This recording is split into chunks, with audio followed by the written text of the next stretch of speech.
trop fort. Mais fais-la comprendre ce qu'elle a fait de mal. Et si elle refuse de t'écouter, éloignez-vous d'elle dans leur lit. Donc, si tu l'exhortes et qu'elle n'écoute pas, elle continue dans ce qu'elle fait, le Coran dit d'abord, avant de frapper, éloigne-toi d'elle dans le lit. C'est-à-dire, ne couche pas avec elle. Peut-être qu'avec ça, elle va peut-être comprendre. On continue. Et frappez-les.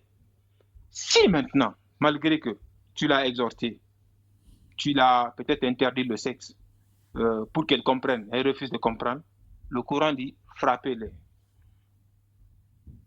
Si elle arrive à vous... Maintenant, écoutez, hein, si elle arrive à vous obéir, alors ne cherchez plus de voix contre elle, car Allah est certes.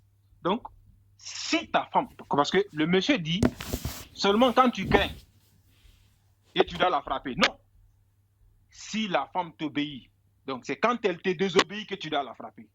Dieu dit, si elle craint, si elle vous obéisse et qu'elle elle arrive à faire ce que vous recommandez, Dieu dit qu'il ne vous donne pas de voix contre elle.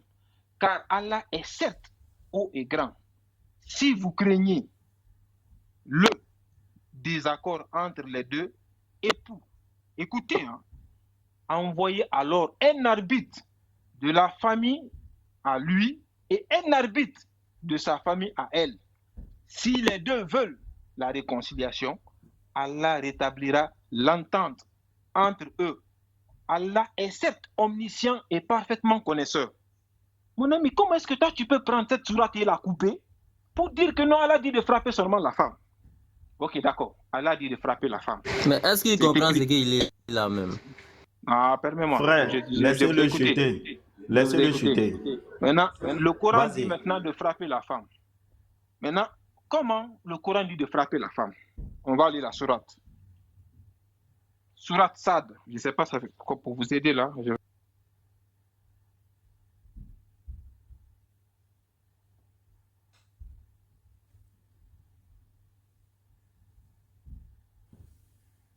Sad, c'est la sourate 38 à partir du verset 41. Écoutez comment le Coran dit de frapper la femme. Et rappelle-toi, Job, le Dieu parlant au prophète Mohammed. Rappelle-toi, Job, sallallahu alayhi wa sallam, notre serviteur, lorsqu'il appela son Seigneur, le diable m'a affligé, détresse et souffrance. Frappe la terre de ton pied, voici une eau fraîche pour te laver, et voici de quoi boire. Verset 43. Et nous lui rendîmes sa famille, et la fîmes deux fois plus nombreuse, comme une miséricorde de notre part, et comme un rappel pour les gens doués d'intelligence. Et prends, écoutez bien maintenant, verset 44, et prends dans ta main un faisceau de brindilles, puis frappe avec celle-là, avec celle-là, et ne viole pas ton serment. Le prophète Job, quand il est tombé malade, il a promis à Dieu le fait que ça c'est une histoire que je vous raconte. Quand sa femme est allée couper ses cheveux pour aller revendre, il n'a pas aimé ça. Il a promis à ceux qu'il allait frapper sa femme. Et Dieu lui a fait rappeler cette promesse.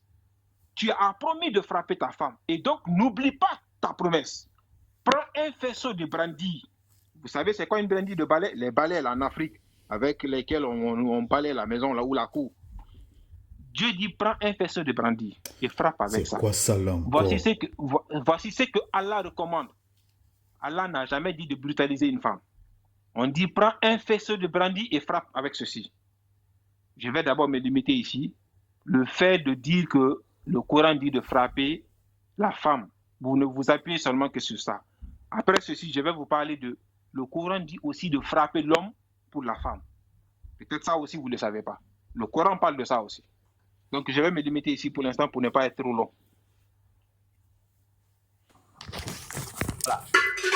Donc, frère, ce que l'autre frère avait dit. oui, non, on va venir. Frère Alhamdoulilah, tu as vu que vraiment, on a été patient. On a écouté. Voilà, frère Unique Boy, tu es prêt? Voilà. Donc, Voilà. merci beaucoup, fils du très haut. Bon, Alhamdoulilah. Voilà, louange au Dieu là. Je pense qu'il y a un souci. Parce que tu ne nous as pas complètement compris. Mais nous allons te donner encore le temps. Et cette fois, je vais te mettre en grand même, carrément. Pour que tu nous expliques l'affaire de Job là. Pardon. Je te mets en grand. Explique-nous l'affaire de Job là, qui frappe sa femme là. Explique-nous ça. Et puis on reprend. Vraiment. Tu veux que je t'explique l'affaire de Job? En résumé, c'est ce que j'ai dit. Job. Non, frère Alhamdoulilah. Frère Alhamdoulilah, attends. En fait, pourquoi Unique Boy dit d'expliquer? En parlant, tu as dit que tu ne peux pas rentrer dans les détails. Et tu as cité ce verset comme un signe de la manière dont Allah demande de frapper. Donc, il veut plus de précision dessus. Donc, vraiment, il faut faire toutes les précisions nécessaires pour que le panel soit édifié. Vas-y, frère. Ok, comme la sourate dit, Dieu dit, rappelle-toi Job, lorsque tu fus, quand il dit, j'ai été affligé par le diable l'a atteint. La sourate, s'il te plaît, la sourate. Sourate Sad, tantôt. Ça fait combien? Sourate 38. 38. Si je c'est ne sourate trompe pas. 38. 38, je crois. Le verset combien? Attends. Un instant, je sors ça, j'avais fermé. Ah, tu peux aller au verset... Il faut voir verset 42. 41. 41, j'ai commencé au 41 si tu veux. D'accord, vas-y. Non, il y a 34 si tu veux. Attends. Oh, 41, j'ai commencé au 41. Tu peux commencer au 41. Comme ça, tu vas me suivre, tu vas le suivre avec moi. Vas-y. Attends, je sais la sourate. Donc, la sourate nous dit quoi? Verset 41. Rappelle-toi, Ayoub, Job, notre serviteur, lorsqu'il appela son Seigneur, le diable m'a affligé, détresse et souffrance. Donc là, Job, je ne sais pas si je pense que c'est la même histoire, le diable l'a atteint, il est tombé malade. C'était un prophète, il a tout perdu, ses enfants, sa famille, sa richesse. C'était un prophète qui était très riche, alayhi salam. Et du fait que le diable l'a affligé, il est tombé malade. Et quand il est tombé malade, il a tout vendu, tous ses biens, il a tout perdu. Quand il a tout perdu, il est tombé malade. Et là, tout le monde se moquait de lui. Ses enfants, tous ses enfants sont morts. Il est resté seul dans la maison avec sa femme.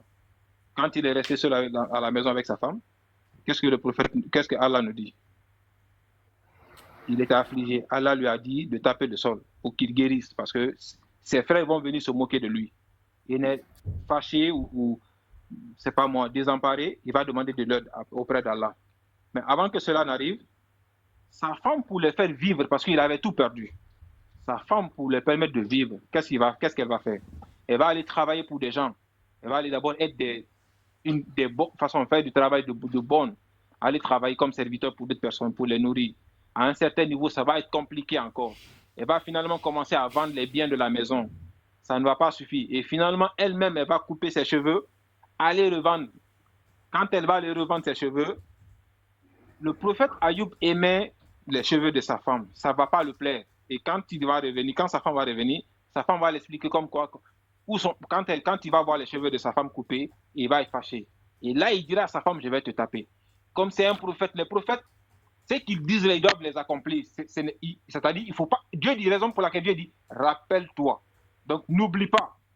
Mais prends un faisceau. Il dit un faisceau de brindilles et tape avec ceci. Donc, c'est le prophète. Qu'est-ce que Dieu dit au prophète Mohammed alayhi salam?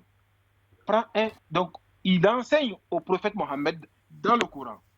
Si tu veux frapper ta femme, ne sois pas violent avec elle. Mais prends un faisceau de brindilles et tape avec ceci. C'est un enseignement qui est dans le Coran.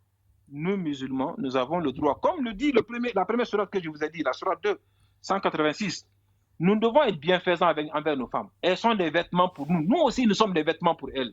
Donc, de ce fait, on ne doit pas les maltraiter.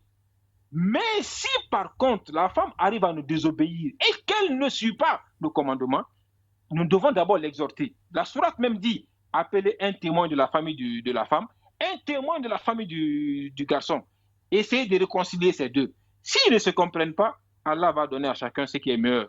Donc, de ce fait, oui, l'islam, c'est comme l'islam, c'est cette religion à travers le prophète Mohammed, le dernier des prophètes musulmans, bien sûr, que nous avons toutes les solutions dans cette vie.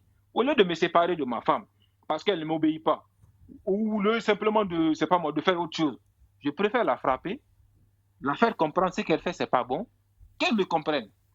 Mais comme je dis pour autant, le Coran dit de frapper la femme. Oui, mais est-ce que le Coran aussi ne dit pas de frapper l'homme pour la femme? Si. Je vais lire la sourate. Prends ton Coran. Non, on n'est pas encore sur les hommes, s'il te plaît. Alors, tu nous as donné la sourate 38, le verset 41. Moi, mon explication, attends, c'est que je te donne. J'ai des questions de précision. Oui, vas-y. Voilà, j'ai des questions de précision. Frère Alhamdoulilah, est-ce qu'un balai, le balai que nous on prend pour balayer à la maison, là, est-ce que le balai est un faisceau de brindilles? Non, on dit prends un faisceau de brindilles. Oui, ça peut être un faisceau. Quand tu le mets ensemble, ça dépend. On dit, je t'ai pas dit que le balai est un faisceau de brindilles. On t'a pas dit balai. On t'a dit prends un faisceau de brindilles. Non, j'ai posé. Parce que non, attends, j'ai entendu. J'ai entendu. Mon ami, attends. Attends, non, faut te calmer, frère. Tu as vu que frère, on t'a laissé beaucoup parler. Pardon. Oui. On a laissé parler pendant plus de 10 minutes. On est resté muté. Moi, je voulais parler même tellement qu'il dérangeait. Mais vous m'avez dit de me calmer. Donc, faut pas qu'il va parler dedans, s'il vous plaît. Oui, j'ai compris, mais je veux poser une question de compréhension. Je sais que Unique Boy va monter fort. Il a dit, Allah dit de prendre un faisceau de brindilles. C'est juste une question de précision anodine que je demande. Moi, ce que je comprends des faisceaux, en français, ça veut dire un ensemble. Un ensemble, c'est-à-dire, quand on dit un faisceau de fil de fer, c'est un ensemble. Après, je peux avoir une motion, s'il vous plaît. D'accord. Mais le mot faisceau, là, ça ne nous dit pas s'il faut prendre 5, 6, 7, 8. On dit un faisceau. Donc, c'est à ton appréciation. C'est un ensemble de brindilles, c'est un faisceau. Donc, je pose juste une question, on va dire une question de français. Est-ce que le balai, quand on prend pour balayer, quand on prend un lot de balais qu'on attache ensemble là, est-ce qu'en français, le balai est appelé un faisceau de brindilles? C'est une question de compréhension, quoi. S'il me dit non, que le balai n'est pas un faisceau de brindilles, je vais lui demander, mais quand on dit un faisceau de brindilles, là, c'est combien de brindilles qui fait faisceau? C'est ce que je vais demander. Frère Alhamdoulilah, c'est ma question. Okay. Exactement. Quand on dit un faisceau de brindilles, Dieu n'a pas dit 1, 2, 3, 4, 10 brindilles. OK? Mais maintenant, comment on sait que Allah parle de quelle quantité de faisceaux de brindilles? Quand Dieu nous dit, la raison pour laquelle je vous ai donné la première sourate 2 à partir du verset 186, Dieu dit d'être bienfaisant envers nos femmes parce qu'elles sont un vêtement pour nous. Donc, on comprend que dans l'optique, premièrement, de la chose, c'est quoi? C'est de ne pas brutaliser la femme. Parce que quand tu prends tes mains, tes coups de poing, tu commences à taper, tu dis que c'est taper n'importe où. Allah n'a pas dit 2, 3, 4, mais il a dit un faisceau de brindilles. À toi de voir ce que tu as à faire. Mais pour autant, il dit de prendre soin de la femme. Donc, si tu dois prendre soin de ta femme, il faut comprendre que Allah ne veut pas que tu fasses du mal en tant que tel à ta femme. Donc, le musulman, c'est celui qui raisonne. En raisonnant, en mettant le Coran en tout. On va aller d'autres versets. Il y a d'autres versets ici qui nous disent comment il faut prendre soin de la femme. Et en lisant tout le Coran, moi je sais que Allah me dit de prendre soin de ma femme. Et Allah me dit de la considérer comme un vêtement, c'est-à-dire qui me protège. Moi aussi je dois protéger. Donc je dois prendre soin de ça. À moi, musulman, de réfléchir, de voir. Est-ce que moi je dois taper ma femme avec... c'est pas moi, sans bâton, sans faisceau, sans brindille, non. Donc voici ce que je dis. Allah n'a pas précisé le nom, mais le musulman sait qu'il doit prendre soin de sa femme. Donc ce n'est pas pour frapper, faire du mal, non. Pourquoi même il est interdit de taper avec la main en islam, ou même le visage de la femme. Quand ça c'est dans le hadith, je ne rentre pas dans ça, mais il est dit de ne pas frapper la femme au niveau de son visage, au niveau de la tête. Tu peux taper, mais pas tout. Là où tu veux taper, mais ne touche pas son visage. Donc, voici ce que je veux dire. Tu as raison. Moi, je reconnais cela. Allah n'a pas dit 2, 3, 4 brindilles, ou bien 4, je ne sais pas moi. Il a dit faisceau de brindilles. Mais du moment où il dit de prendre soin de la femme, à moi de réfléchir. Est-ce que pour autant je dois prendre un grand faisceau? Donc voici ce que je dis. Merci beaucoup. Je vais prendre la motion de Garizim. Frère, on a laissé beaucoup parler, hein, parce que quand Unique Boy va attaquer, vraiment il va falloir que tu restes aussi, que tu écoutes aussi. Garizim, donne ta motion. Désolé, hein, c'est pour les raisons du boulot. Je voudrais poser une question simple aux musulmans. Le frapper qu'on vient de lire dans la sourate 434, le frapper, est-ce qu'il s'agit réellement du frapper, ou est-ce que Allah parlait de façon allégorique, de façon métaphorique, voilà. Allégorie, je voulais dire, mais je préfère de... Est-ce qu'il parlait de façon métaphorique? Voilà. Alhamdoulilah. Non. Oui, j'ai compris. Tu as bien compris la question. Voilà. Faut essayer d'être bref parce que tu as beaucoup parlé. Unique Boy aussi doit intervenir. Frapper, c'est frapper. C'est frapper ta femme. Du moment où elle ne t'obéit pas, tu dois exhorter d'abord, premièrement, il ne faut pas juste frapper. Tu t'es éloigné d'elle dans le lit pour qu'elle comprenne ce qu'elle fait, ce n'est pas bon. Mais non, si elle ne t'obéit pas, oui, tu peux la frapper. Motion, frère. Comme Unique Boy, c'est le temps, moi, je veux que tu sois précis sur cette question. Est-ce qu'il s'agit de frapper au premier sens du terme? Là, on ne parle pas des conditions, c'est sa question. Ou bien il s'agit d'une métaphore, c'est-à-dire une image. C'est-à-dire... Moi, c'est pas, pour moi, c'est pas une image. Moi, c'est frapper dans le sens de prendre quelque chose, taper sur elle. Mais comme je le dis, la sourate...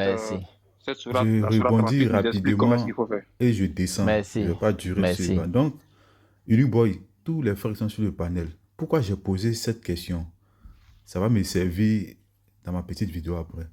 Kobena était chez le pasteur Mena aujourd'hui. Kobena a pris le même verset. Il dit, quand on dit frapper dans cette sourate-là, il ne s'agit pas du frapper. Il dit, c'est pas ça. Il s'agit d'autre chose. Donc, raison pour laquelle moi, je suis monté pour demander. Donc, vu que j'ai deux versions, je vais les superposer et puis les musulmans vont nous aider à choisir. Donc, la montagne. Bon débat. Bon débat. Bon, donc... Garizim, la montagne de la bénédiction.